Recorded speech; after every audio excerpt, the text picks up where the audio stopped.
Guys, so today we are glowing up because oh god, I can't even remember the last time I looked up for myself because I've been so stressed, but we're doing that today. We're fixing the hair and we're looking good. Yes.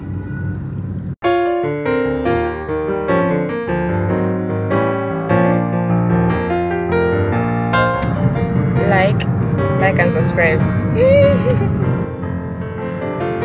Oh my god, I can't believe I left my mic at home and my tripod at home. Like, what kind of a YouTuber am I? Oh jeez.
Short papers are like cha cha cha cha.